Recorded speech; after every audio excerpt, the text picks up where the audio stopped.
Okay, तो आज हम पढ़ने वाले हैं एक इम्पोर्टेंट टॉपिक, नाम है उसका लेंथेनाइट कॉन्ट्रैक्शन। ठीक है, क्या है लेंथेनाइट कॉन्ट्रैक्शन वो देखेंगे। उससे पहले समझना पड़ेगा स्क्रीनिंग इफेक्ट। तो पहले हम समझ लेंगे क्या है स्क्रीनिंग इफेक्ट, ये भी इम्पोर्टेंट टॉपिक है। एग्जाम के पॉइंट ऑफ व्यू से लेंथेनाइट कॉन्ट्रैक्शन, थियरी की एग्जाम हो, एमसीक्यू की एग्जाम हो, समझना ज़रूरी बन जाता है। ठीक है, तो क्या पढ़ेंगे आज हम? Lanthanide contraction. उससे पहले क्या समझना होगा हमें? Screening effect. तो समझिए आप क्या है स्क्रीनिंग इफेक्ट। ठीक है, तो देखिए क्या है स्क्रीनिंग इफेक्ट। तो ये हो गया हमारा न्यूक्लियस। ठीक है, स्क्रीनिंग इफेक्ट कहाँ पे काम आता है, कौन से क्वेश्चन में काम आता है वो पहले समझ लें हम। मतलब आपको क्वेश्चन पहले मैं बता देता हूँ, उस क्वेश्चन का जो आंसर है वो निकल के आएगा स्क्रीनिंग इफेक्ट में से। तो देखिए आप, डी ब्लॉक याद है आपको, उसमें फर्स्ट ट्रांजिशन आती है स्कैंडियम टिटेनियम वगैरह, वो तो याद होगा। तो क्या होता है स्कैंडियम, उसके बाद टिटेनियम, वेनेडियम, स्केटी वे क्रो में आ को नी को जी, स्केटी वे क्रो में आ को नी को जी। ठीक है, क्या होता है इसमें जो एटॉमिक साइज होती है, क्या एटॉमिक साइज वो स्कैंडियम से लेके मैग्नीशियम तक, सॉरी मैंगनीज तक ग्रेजुअली क्या होती है, डिक्रीज होती है। तो जो साइज होती है वो क्या होती है, डिक्रीज। कहाँ से कहाँ? मैंगनीज तक। फिर FeCONi, आयन कोबाल्ट निकल, उसकी जो साइज होती है वो ऑलमोस्ट इक्वली, या तो बोल दे सेम रहती है, और यहाँ पे साइज इंक्रीज हो जाती है।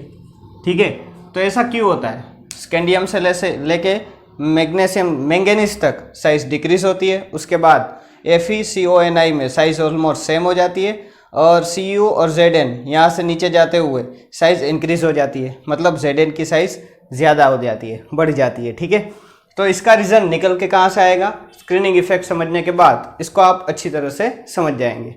तो ये हमारा क्वेश्चन आंसर भी यही है। ठीक है, पर इसका रीज़न हम यहाँ से निकालेंगे। तो समझिए, एटम में क्या होता है? न्यूक्लियस होता है। एटम में न्यूक्लियस होता है और ऑर्बिट होती है, ये पहली वाली, दूसरी, तीसरी, चौथी, 4 तक हमारा काम हो जाएगा। ये पहली वाली, दूसरी वाली, तीसरी वाली और चौथी, ये क्या है हमारा? न्यूक्लियस। ठीक है, अब देखिए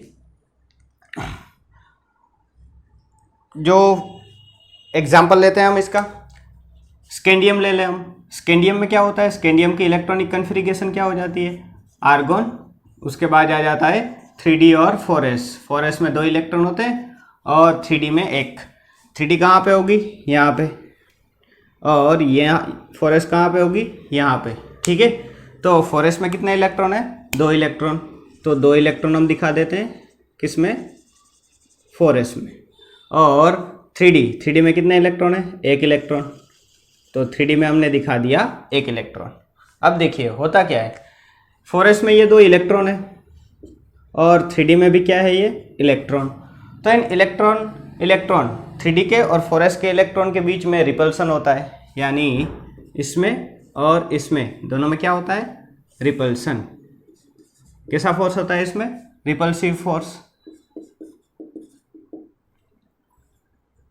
TION, ये क्या हो गया? रिपल्सन। ठीक है, ये जो रिपल्सन होता है इसको हम स्क्रीनिंग इफेक्ट बोलते हैं। क्या बोलते हैं? Screening effect. अब देखिए, ये पूरा एटम पूरी ऑर्बिटल मैंने नहीं बनाई, ठीक है, आधी आधी बना के छोड़ दिए। तो जैसे जैसे रिपल्सन बढ़ेगा, मतलब ये 4s दूर जाएगी। अगर 4s दूर जाएगी तो एटम की साइज क्या होगी? बड़ी होगी। तो मतलब screening effect directly proportional to क्या हो गया? Size of atom. मैं सिर्फ साइज लिख रहा हूँ। ठीक है, screening effect directly proportional to क्या हो गया? साइज। यानी कि सीधा सीधा मतलब क्या हो गया? स्क्रीनिंग इफेक्ट बढ़ेगी, स्क्रीनिंग इफेक्ट इंक्रीज, बढ़ेगी तो साइज बढ़ेगी। ठीक है, ये मतलब हो गया। तो ये बात हो गई स्क्रीनिंग इफेक्ट की। अब दूसरी ओर देखिए, न्यूक्लियस और इलेक्ट्रॉन इन दोनों के बीच में क्या होता है, एट्रैक्टिव फोर्स होता है। ये न्यूक्लियस और यहाँ से ये इलेक्ट्रॉन, इन दोनों के बीच में जो फोर्स होता है, इधर से इधर ले लो, इधर ले लो, कोई दिक्कत नहीं, ये फोर्स क्या होता है, एट्रैक्टिव फोर्स होता है। ये कैसा फोर्स होता है, एट्रैक्टिव। तो यहाँ पे क्या हो रहा है, एट्रैक्शन हो रहा है, यहाँ पे हो रहा है एट्रैक्शन। अब एट्रैक्शन होने की वजह से क्या होगा, जैसे जैसे एट्रैक्शन बढ़ेगा मतलब ये 4s नज़दीक आएगी, मतलब साइज क्या होगी, एट्रैक्शन होगा, ऑर्बिटल न्यूक्लियस के नज़दीक आएगी, मतलब साइज क्या होगी, कम होगी। तो एट्रैक्शन जैसे जैसे बढ़ेगा, अब देखिए न्यूक्लियस और इसके बीच में जो एट्रैक्शन होता है उसको हम न्यूक्लियर चार्ज बोल देते हैं। क्या बोल देते हैं, न्यूक्लियर चार्ज। आपको याद हो तो हम बोलते हैं इफेक्टिव न्यूक्लियर चार्ज, जिसका सिंबल है Z। तो Z, जैसे जैसे Z बढ़ेगा वैसे वैसे साइज क्या होगी, कम होगी। तो मैं ये बोल सकता हूँ Z is inversely proportional to size. ठीक है, और इसका सीधा सीधा मतलब क्या हो गया कि जब Z बढ़ेगा, Z इंक्रीज होगा, इफेक्टिव न्यूक्लियर चार्ज यानी कि न्यूक्लियर चार्ज इंक्रीज होगा, साइज क्या होगी, कम। तो ये दोनों ऑपोजिट चीज़ें हो गई, ये दोनों क्या हो गया, ऑपोजिट चीज़ें। मतलब स्क्रीनिंग इफेक्ट ये बोल रहा है कि साइज बड़ा हो गया, अगर स्क्रीनिंग इफेक्ट बढ़ गया तो साइज क्या होगी, बढ़ती रहेगी। और इफेक्टिव न्यूक्लियर चार्ज क्या बोल रहा है कि अगर मैं बढ़ूंगा तो साइज कम कर दूंगा। तो इन दोनों में कंपटीशन चल रही है, कभी न्यूक्लियर चार्ज बड़ा हो जाएगा, इफेक्टिव न्यूक्लियर चार्ज बड़ा हो जाएगा तो एटम की साइज कम हो जाएगी, अगर स्क्रीनिंग इफेक्ट बड़ी हो गई तो साइज बढ़ जाएगी। ठीक है, ये दोनों चीज़ें चल रही है इसमें। अब देखिए स्कैंडियम में हमने देख लिया डी में कितना इलेक्ट्रॉन है, एक इलेक्ट्रॉन। अगर मैं आगे बढ़ूँ यानी बात करूँ टिटेनियम की, तो इसकी इलेक्ट्रॉनिक कन्फिगरेशन क्या हो जाएगी, 3d2 4s2, यानी टाइटेनियम में 3d में एक इलेक्ट्रॉन बढ़ जाएगा। तो स्कैंडियम में डी में एक इलेक्ट्रॉन होता है, इसमें 2, इसमें 3, इसमें तो 5 हो जाते हैं और इसमें 6। तो जैसे जैसे मैं नीचे जा रहा हूँ डी के इलेक्ट्रॉन बढ़ते चले जा रहे हैं। ठीक है, तो जैसे जैसे डी के इलेक्ट्रॉन बढ़ेंगे वैसे वैसे स्क्रीनिंग इफेक्ट डोमिनेटिंग होती जाएगी। मतलब जैसे जैसे डी के इलेक्ट्रॉन बढ़ेंगे वैसे वैसे स्क्रीनिंग इफेक्ट क्या होगी, बड़ी होगी, यानी कि स्क्रीनिंग इफेक्ट ज़्यादा होगी, इसका मतलब साइज क्या होगी, ज़्यादा होती जाएगी। ठीक है, तो देखिए स्टार्टिंग में मतलब स्कैंडियम से स्टार्टिंग में तो डोमिनेट कौन रहता है, इफेक्टिव न्यूक्लियर चार्ज, पर धीरे धीरे स्क्रीनिंग इफेक्ट उसको मतलब बढ़ती जाती है, उसको ओवरकम कर जाती है। तो कहाँ से कहाँ तक स्क्रीनिंग इफेक्ट ज़्यादा होती है या इफेक्टिव न्यूक्लियर चार्ज ज़्यादा होता है, ये देख लीजिए। स्कैंडियम से मैंगनीज तक तो दबदबा रहता है किसका, इफेक्टिव न्यूक्लियर चार्ज का, इफेक्टिव न्यूक्लियर चार्ज ज़्यादा रहता है। मतलब यहाँ पे जो Z होता है वो क्या होता है, डोमिनेंट ओवर स्क्रीनिंग इफेक्ट। तो यहाँ पे तो Z डोमिनेंट है, मतलब साइज क्या होगी, धीरे धीरे डिक्रीज होगी। ठीक है, तो स्कैंडियम से लेके मैंगनीज तक। अब जैसे जैसे नीचे जा रहे हैं डी के इलेक्ट्रॉन बढ़ते जा रहे हैं, मतलब स्क्रीनिंग इफेक्ट थोड़ी थोड़ी क्या कर रही है, बढ़ती जा रही है। ठीक है, तो मैंगनीज तक दबदबा किसका रहता है, Z का, यानी कि इफेक्टिव न्यूक्लियर चार्ज का। तो साइज रेगुलरली क्या हो रही है, डिक्रीज हो रही है। ठीक है, अब मैंगनीज से आ गए Fe में इलेक्ट्रॉन बहुत बढ़ जाते हैं, 7 हो जाते हैं। अब यहाँ पे screening effect almost Z effective के इक्वल हो जाती है। ठीक है, तो यहाँ पे क्या हो जाता है, Z इफेक्ट अप्रोक्स इक्वल किसके हो जाती है, स्क्रीनिंग इफेक्ट। तो यहाँ पे दोनों सेम हो जाते हैं, ऑलमोस्ट सेम हो जाते हैं। तो मतलब साइज क्या होगी, आयरन कोबाल्ट निकल इनकी साइज क्या होगी, सेम रहेंगी। ठीक है, तो साइज ऑलमोस्ट सेम लिख दिया हमने। उसके बाद स्क्रीनिंग इफेक्ट देखो धीरे धीरे बढ़ रही है, पहले बढ़ती थी इक्वल हो गई। अब उसके बाद लास्ट में स्क्रीनिंग इफेक्ट एकदम से बढ़ जाती है। इसमें तो कितने होते हैं, D8 और D5, इसमें भी D5, D6, D7, D8, D10 और D10। ठीक है, कॉपर और क्रोमियम एक्सेप्शन कैसे याद है आपको। ठीक है, अगर नहीं याद तो पहले लेक्चर CFT का जो पहला लेक्चर था उसमें अच्छी तरह से इसकी इलेक्ट्रॉनिक कॉन्फ़िगरेशन दी हुई है, आप जाके देख सकते हैं CFT 1 में, क्रिस्टल फील्ड थियरी पार्ट 1। ठीक है, तो अब देखिए यहाँ पे तो क्या हो गया, जेड इफेक्टिव कम हो गया और स्क्रीनिंग इफेक्ट डोमिनेंट हो गई। तो screening effect dominant over Z, और यहाँ पे भैया उल्टा हो गया, साइज कम होने की वजह क्या हो गई, बढ़ गई। मतलब यहाँ पे Zn की, जिंक की साइज क्या हो जाएगी, ज़्यादा हो जाएगी। किससे, Cu से। ठीक है, तो ये बात किसकी हो गई भैया, स्क्रीनिंग इफेक्ट की। समझ गए आप स्क्रीनिंग इफेक्ट अच्छे से, स्क्रीनिंग इफेक्ट का मतलब समझ गए और जेड इफेक्टिव का मतलब भी समझ गए। तो ये रीज़न है कि भैया ये साइज में जो वेरिएशन होता है डी ब्लॉक में, ये इसकी वजह से होता है। अब देखिए हमें तो बात करनी है लेंथेनाइट कॉन्ट्रैक्शन की। ठीक है, स्क्रीनिंग इफेक्ट का एग्जाम्पल मैंने स्क्रीनिंग इफेक्ट के एग्जाम्पल में मैंने डी ब्लॉक इसलिए ले लिया क्योंकि यहीं से क्वेश्चन आ जाता है। तो स्क्रीनिंग इफेक्ट समझा दूँ आपको और एक आध क्वेश्चन इधर से निकल जाए तो भी आप समझ जाओ। ठीक है, इसलिए ये कवर कर लिया। हमें तो पढ़ना है लेंथेनाइट कॉन्ट्रैक्शन। अब लेंथेनाइट कॉन्ट्रैक्शन में क्या होता है, 4f ऑर्बिटल आ जाती है। तो जो स्क्रीनिंग इफेक्ट है वो कंपेरेटिवली d ऑर्बिटल से f ऑर्बिटल की बहुत कम होती है।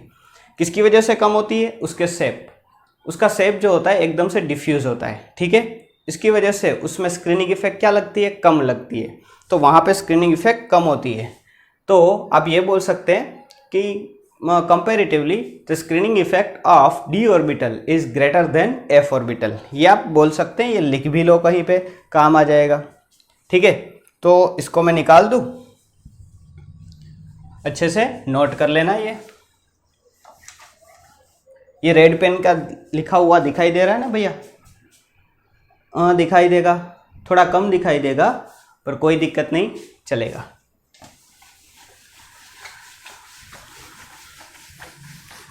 तो स्क्रीनिंग इफेक्ट के बारे में समझ लिया हमने। अब हेडिंग डालिए आप लेंथेनाइट कॉन्ट्रैक्शन। क्या हेडिंग डालेंगे, लेंथेनाइट कॉन्ट्रैक्शन, जो आज हमें देखना है। अब उसमें कुछ नहीं रहा, सिर्फ एक ही वर्ड आता है उसमें, स्क्रीनिंग इफेक्ट, जो हमने अच्छे से समझ लिया तो लेंथेनाइट कॉन्ट्रैक्शन हम इजीली समझ लेंगे।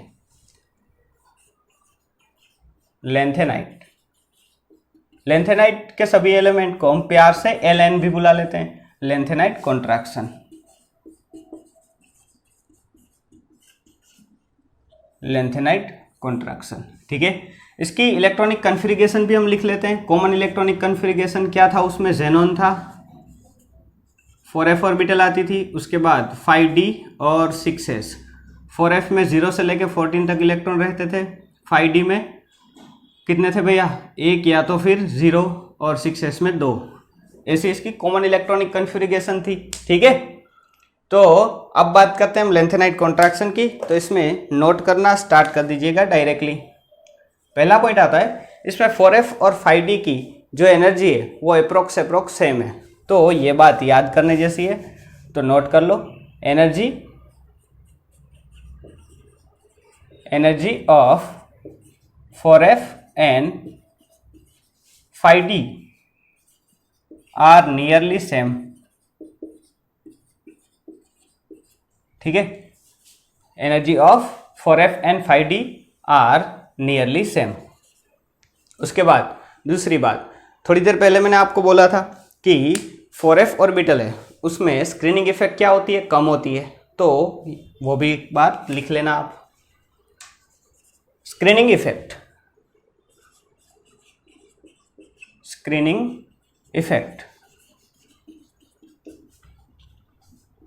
in 4f orbital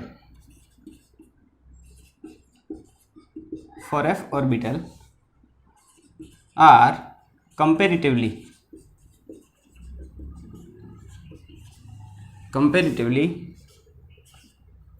small, बहुत कम होती है, तो वेरी स्मॉल भी लिख सकते हैं आप, comparatively small than that of d orbital.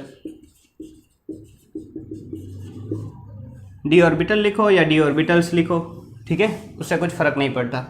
तो स्क्रीनिंग इफेक्ट 4f ऑर्बिटल में कम होती है बिकॉज ऑफ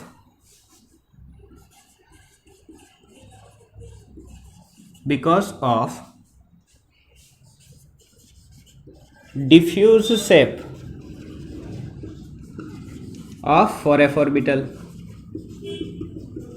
ठीक है, तो ये बात को ज़रा नोट कर लीजिएगा, कहीं एमसीक्यू में या कहीं भी पूछ ले कि भैया ये डी ऑर्बिटल में सॉरी एफ ऑर्बिटल में जो स्क्रीनिंग इफेक्ट कम होती है वो किसकी वजह से होती है? Diffuse shape of 4f orbital. 4f orbital का जो डिफ्यूज शेप है उसकी वजह से होती है। ठीक है, अब देखिए होता क्या है, तो इसमें स्क्रीनिंग इफेक्ट तो बहुत कम होती है। तो जैसे जैसे हम लेंथेनाइट सीरीज़ में आगे बढ़ते हैं, कहाँ से कहाँ तक होती है लेंथेनाइट सीरीज़? लेंथेनियम, फिर सीरियम, लेसी, प्रीनी, प्रो, वैसे याद करो, या पहले लेक्चर में बताया था ना आपको, इलेक्ट्रॉनिक कन्फिग्रेशन, लेस पर नाड़ी, ठीक है, पेंट मस्ट, शर्ट मस्ट। तो लेंथेनियम से ल्यूटेशियम तक जैसे जैसे हम धीरे धीरे आगे बढ़ते जाते हैं वैसे वैसे क्या होता है, 4f में एक एक इलेक्ट्रॉन का एडिशन होता जाता है। ठीक है, तो स्क्रीनिंग इफेक्ट इसमें बहुत कम है और कंपैरेटिवली जो इफेक्टिव न्यूक्लियर चार्ज है वो क्या है, ज़्यादा है। तो स्क्रीनिंग इफेक्ट कम और इफेक्टिव न्यूक्लियर चार्ज ज़्यादा। तो इफेक्टिव न्यूक्लियर चार्ज वो ज़्यादा से ज़्यादा बढ़ रहा है। तो इफेक्टिव न्यूक्लियर चार्ज बढ़ने की वजह से क्या होगा, लेंथेनियम से हम जैसे जैसे आगे बढ़ेंगे वैसे वैसे साइज़ क्या होगी, कम होगी। और साइज़ कम होती जाती है मतलब उसकी जो रेडिया है वो क्या हो जाती है, कम हो जाती है। तो इसलिए हम इसको क्या बोलते हैं, कॉन्ट्रैक्शन। ठीक है, लेंथेनाइट कॉन्ट्रैक्शन, संकोचन बोलते हैं ना हम। तो स्क्रीनिंग इफेक्ट कम होने की वजह से इसमें लेंथेनियम से लेके ल्यूटेशियम तक क्या होता है, कॉन्ट्रैक्शन होता रहता है। ठीक है, तो वो भी नोट कर लीजिएगा। From lanthanum to lutetium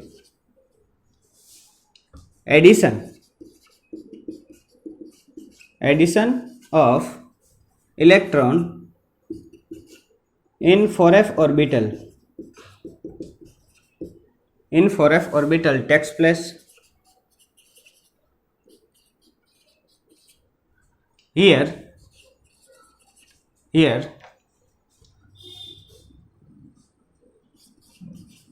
contraction in size observe. यहाँ पे हम क्या ऑब्जर्व करेंगे कि जो साइज है उसमें क्या हो रहा है, कॉन्ट्रैक्शन हो रहा है। ठीक है, और वो किसकी वजह से हो रहा है, देखिए क्या लिखा, from lanthanum to lutetium addition of electron in 4f orbital takes place here, contraction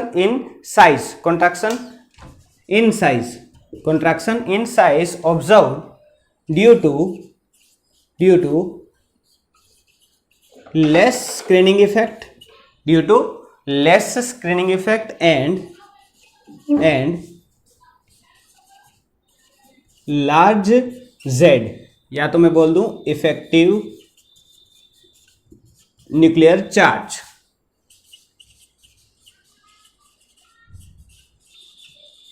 ठीक है, तो यहां पे क्या हो रहा है, Z इफेक्टिव बढ़ रहा है इसलिए साइज क्या हो रही है, कम हो रही है।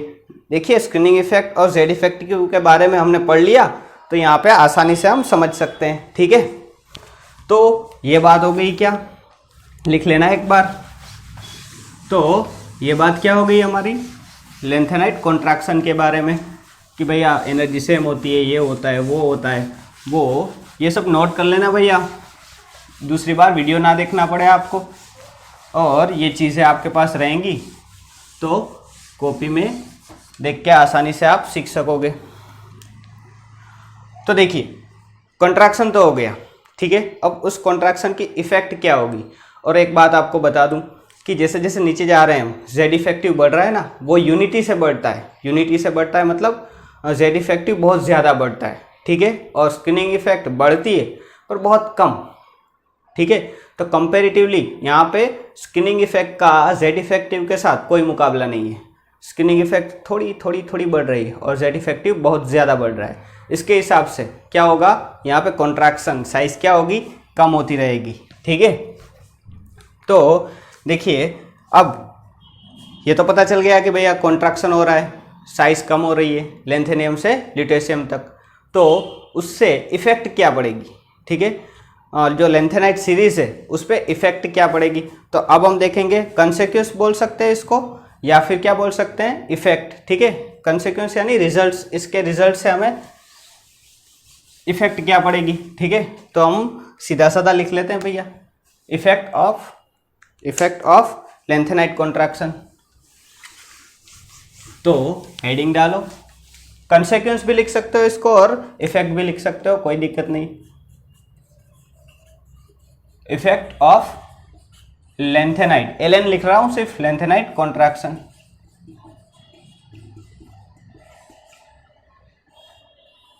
देखिए इसकी इफेक्ट एक तो पड़ेगी पोस्ट लेंथेनाइट एलिमेंट पे, सीधा सीधा लिख दूं डी ब्लॉक पे, effect on D block. D block के एलिमेंट पे क्या असर पड़ेगी। देखिए जो डी ब्लॉक के एलिमेंट्स है, डी ब्लॉक में कौन आता था, फर्स्ट ट्रांजिशन सीरीज, उसके नीचे आती थी सेकंड ट्रांजिशन सीरीज, उसके नीचे थर्ड ट्रांजिशन सीरीज। ठीक है, फर्स्ट ट्रांजिशन सीरीज में कौन कौन आता था, याद करो। फर्स्ट ट्रांजिशन सीरीज में स्के, टी, वे, क्रो, मेआको, निकोजी, वो सब। यहाँ पे यटरबियम, सर्कोनियम, यारी जरानीबा, मौत तकरूक, राह में पड़ी आग में कूद। यहाँ पे ला, हफ्ता, वसूल रे, इधर उधर पिटाई और होगी। ठीक है, तो वैसे करके हमने याद कर लिया है। अगर आपको ये भी पता नहीं तो ये भी आपको CFT के पार्ट 1 में मिल जाएगा। ठीक है, तो अब देखिए जब फर्स्ट, सेकंड और थर्ड ट्रांजिशन सीरीज में क्या फर्क पड़ेगा। अब देखिए यहाँ पे भी सेम होगा, फर्स्ट ट्रांजिशन से सेकंड और सेकंड से थर्ड। जैसे जैसे हम नीचे जाएंगे वैसे वैसे इसकी साइज होगी वो क्या होगी, डिक्रीज होगी। अगर साइज डिक्रीज होगी उसका मतलब जो इसके जो मेटेलिक लेटाइस है, ठीक है, उसका स्ट्रक्चर होगा वो एकदम कॉम्पैक्ट बनेगा। ठीक है, तो compact structure form, compact structure form मतलब जो इसके मेटालिक लेटाइस है वो एकदम मिलजुल के प्यार से नज़दीक नज़दीक रहेंगे। ठीक है, तो कॉम्पैक्ट स्ट्रक्चर बनेगा और कॉम्पैक्ट स्ट्रक्चर बनने की वजह से क्या होगा, इसकी डेंसिटी इंक्रीज हो जाएगी। अब वो तो आपको पता ही है, अगर मॉलिक्यूल्स में जो छोटे छोटे एटम्स है वो एकदम नज़दीक रहते हैं, मतलब जो मेटालिक लेटाइस है उसमें डिस्टेंस बहुत कम हो जाता है, तो उसकी डेंसिटी क्या हो जाती है, बढ़ जाती है। ठीक है, तो साइज डिक्रीज होगी, compact structure form and density increase, density क्या हो जाएगी, इंक्रीज हो जाएगी। तो एक तो इफेक्ट डी ब्लॉक पे पड़ा और डी ब्लॉक पे डेंसिटी पे। हम ये बोल सकते हैं कि फर्स्ट से सेकंड की, फर्स्ट ट्रांजिशन सीरीज से सेकंड ट्रांजिशन सीरीज की जो डेंसिटी है वो ज़्यादा होती है, और यहाँ पे तो सेकंड से थर्ड की जो डेंसिटी है वो ऑलमोस्ट डबल हो जाती है। ठीक है, तो इतना ज़्यादा फर्क पड़ता है। तो अगर आपको कोई ये पूछ ले कि भैया जो ट्रांजिशन एलिमेंट्स है, फर्स्ट ट्रांजिशन, सेकंड और थर्ड ट्रांजिशन सीरीज, उसमें जो डेंसिटी की इफेक्ट होती है, डेंसिटी मतलब बढ़ती जाती है, वो किसकी वजह से बढ़ती है, तो हम क्या आंसर देंगे, लेंथेनाइट कॉन्ट्रैक्शन की वजह से। ठीक है, तो एक तो ये अच्छी सी चीज़ हो गई, तो हम बोल सकते हैं the density of first transition series, the density of second transition series are larger और greater than first transition series and the density of third transition series is almost double than second transition series, बोल सकते हैं। ठीक है, तो ऐसे sentence अगर आपको लिखने हैं तो नीचे लिख सकते हैं, थियोरेटिकल एग्जाम में लिखने हैं तो ये लिख सकते हैं। तो वीडियो रिवाइज करके मैंने जो बोला वो आप नीचे लिख सकते हैं। मैंने तो इंक्रीज हुई, डबल हुआ, आराम से बोल दिया, तो मैं वापस वो लिख नहीं रहा। ठीक है, अगर आपको लिखना है तो लिख लो, नोट में काम आ जाएगा। उसके बाद और क्या असर पड़ेगा, देखिए एक तो असर पड़ेगा बेजिसिटी पे, दूसरी इफेक्ट कहाँ पे पड़ेगी, बेजिसिटी पे। तो लिखिए basicity of oxide and hydroxide,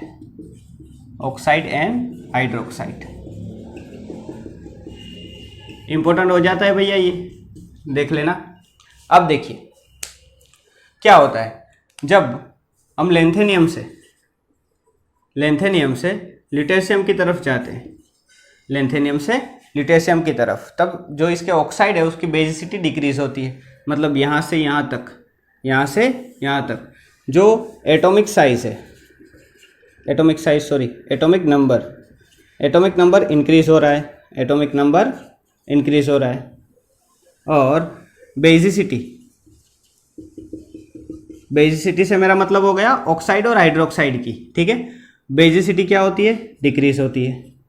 तो ये बात याद कर लेना आप, क्या होगा? बेसिसिटी क्या होगी? डिक्रीज होगी। ज़्यादातर लेंथेनियम हम +3 ऑक्सीडेशन स्टेट में लेते हैं, तो लेंथेनियम +3 से ल्यूटेशियम +3, ठीक है, क्योंकि ऑक्साइड और हाइड्रोक्साइड बनेंगे इसके, तो लेंथेनियम नहीं रहेगा, लेंथेनियम +3 बन जाएगा, और ल्यूटेशियम भी lutetium +3। General common oxidation state क्या है, जो हमने पहले लेक्चर में पढ़ा है, +3। इसलिए यहाँ पे लेंथेनियम ना लिखते हुए आप क्या लिखेंगे? लेंथेनियम +3 से लेके ल्यूटेशियम +3 तक, ठीक है। तो basicity of oxide and hydroxide क्या होगी? डिक्रीज। अब देखिए मैं एक एक चीज़ नहीं कर रहा, मैं लेंथेनियम से ल्यूटेशियम लिख के सभी चीज़ें एक साथ लिपटा देता हूँ, ठीक है, क्योंकि इसमें कोई हाथी घोड़े नहीं पालने आपको, आराम से सभी चीज़ें एक साथ लिख देता हूँ। अगर आपको अलग अलग लिखनी हो तो आप लिख सकते हैं थियोरेटिकल एग्जाम के लिए। तो देखिए लेंथेनियम से जा रहा हूँ मैं ल्यूटेशियम, लेंथेनियम +3 से लेके ल्यूटेशियम +3, ये अच्छा वाला बनाते हैं। नहीं बनेगा भैया, हमसे अच्छा वाला नहीं बनेगा, ये टेढ़ा ही बनेगा। तो देखिए जैसे जैसे हम लेंथेनियम से ल्यूटेशियम नीचे तरफ जा रहे हैं, वैसे वैसे क्या हो रहा है? एटॉमिक नंबर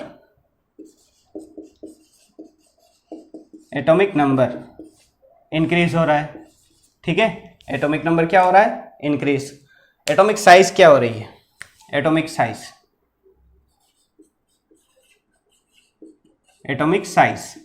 आपको पता है, कॉन्ट्रैक्शन इंक्रीज होता है तो साइज क्या होती है? कम होती है। तो एटॉमिक साइज क्या होगी? डिक्रीज होगी, ठीक है। और बेसिसिटी क्या होगी? बेसिसिटी वो भी हमने थोड़ी देर पहले देख लिया, बेसिसिटी डिक्रीज होगी। अब देखिए बेसिसिटी पूरा लिखना, basicity of oxide and hydroxide,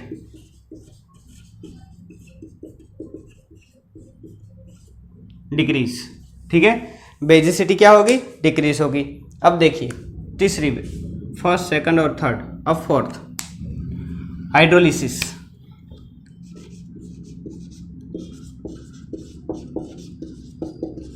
जो मेटालिक हाइड्रोलिसिस है, मतलब कोई कॉम्प्लेक्स है, उस कॉम्प्लेक्स का आपको हाइड्रोलिसिस करना है, तो हाइड्रोलिसिस क्या होगा? देखिए हाइड्रोलिसिस इसका जैसे जैसे नीचे जाएंगे वैसे वैसे हाइड्रोलिसिस इसका डिफिकल्ट होता जाएगा, तो हम हाइड्रोलिसिस बिकम हार्डर लिख सकते हैं या डिफिकल्ट, हाइड्रोलिसिस बिकम डिफिकल्ट। तो हाइड्रोलिसिस करवाना क्या पड़ जाएगा? तकलीफ में रह जाएंगे, हम हाइड्रोलिसिस आराम से नहीं कर पाएंगे। उसके बाद ऑक्सीडेशन और ऑक्सीडेशन पोटेंशियल, ठीक है, और ऑक्सीडेशन पोटेंशियल। अगर कोई कॉम्प्लेक्स है, हाँ देखिए मैं एक एग्जांपल देता हूँ, कोई ले लें हम, यहाँ पे लिख देता हूँ Ln, ब्लैक पेन अच्छी रहेगी, ये रेड वाला अच्छे से दिखाई नहीं देता, Ln, ठीक है। Ln में से हम कन्वर्ट कर रहे हैं Ln+3 में, Ln में से Ln+3 में, तो ये क्या हो गया? ऑक्सीडेशन। अब Ln की जगह आप कोई भी लेंथेनाइड एलिमेंट ले लो, लेंथेनियम या प्रिसिडियम, ये वो कोई भी ले लो, मैंने जनरल फॉर्मूला लिख लिया। Ln में से क्या बनेगा? Ln+3 और 3 इलेक्ट्रॉन निकलेंगे इसमें से, ठीक है। तो ये क्या हो गया हमारा ऑक्सीडेशन, ठीक है। तो हम ये बोल सकते हैं कि जो ऑक्सीडेशन है, ऑक्सीडेशन करवाना है हमें, तो जैसे जैसे नीचे जाएंगे वैसे वैसे ये ऑक्सीजन कराना हमारे लिए मुश्किल होता जाएगा, तो हम लिखेंगे oxidation of Ln become harder, ठीक है। ऑक्सीडेशन कराना हमें हार्ड पड़ जाएगा। और उसके बाद दो चीज़ें, कोवेलेंट कैरेक्टर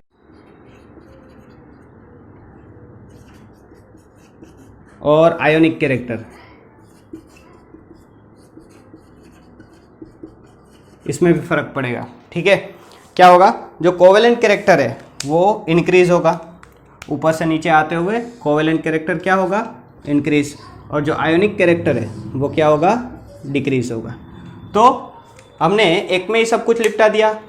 एटॉमिक नंबर क्या होगा, एटॉमिक साइज सब ठीक है ना भैया, एटॉमिक नंबर इंक्रीज सही है, एटॉमिक साइज डिक्रीज होगा सही है, बेसिसिटी डिक्रीज होगी सही है, हाइड्रोलिसिस डिफ़िकल्ट होगा सही है, ऑक्सीडेशन वो भी सही है, कोवेलेंट कैरेक्टर इंक्रीज सही है। तो ये बात क्या हो गई हमारी। अगर आप रेडियाई कोई पूछ ले आपको कि इसकी जो रेडियाई है वो क्या होगी, मतलब जो त्रिज्याई बोलते हैं ना, वो क्या होगी, तो वो भी क्या होगी, कम, क्योंकि एटॉमिक साइज कम हो रही है भैया, तो रेडियाई भी क्या होगी, कम होगी। तो ये बात हो गई किसकी, क्या वेरिएशन आता है। उसके बाद ऑक्सीडेशन, देखिए एक क्वेश्चन और भी बन जाता है, अगर ऑक्सीडेशन हार्डर हो रहा है तो इसका ऑक्सीडेशन पोटेंशियल क्या हो जाएगा, कम हो जाएगा। तो हम ये भी चीज़ लिख सकते हैं कि ऑक्सीडेशन पोटेंशियल ग्रेजुअली डिक्रीज, जैसे जैसे ऊपर से नीचे जा रहा है वैसे वैसे ऑक्सीडेशन पोटेंशियल ग्रेजुअली क्या हो रहा है, डिक्रीज हो रहा है। तो आप एक बात वो भी लिख लेना कि ऑक्सीडेशन पोटेंशियल ग्रेजुअली डिक्रीज। तो ये बात हो गई लेंथेनाइट कॉन्ट्रैक्शन की। तो उसमें हम क्या क्या लिख सकते हैं, उसकी इफेक्ट, या तो बोले कंसिक्वेंस क्या क्या होती है, उसकी इफेक्ट से बेसिसिटी, हाइड्रोलिसिस, उस पर क्या क्या असर पड़ता है वो हम लिख सकते हैं। ठीक है, तो हो गया हमारा टॉपिक। आज का लेक्चर हम यहीं पे ख़त्म करते हैं। अच्छा लगा है तो लाइक कर दीजिए, शेयर करना ना भूलिए। ठीक है, आपके शेयर से हमें क्या मिलता है, मोटिवेशन। सही है, अच्छे। तो मिलेंगे हम नेक्स्ट लेक्चर में। Good night.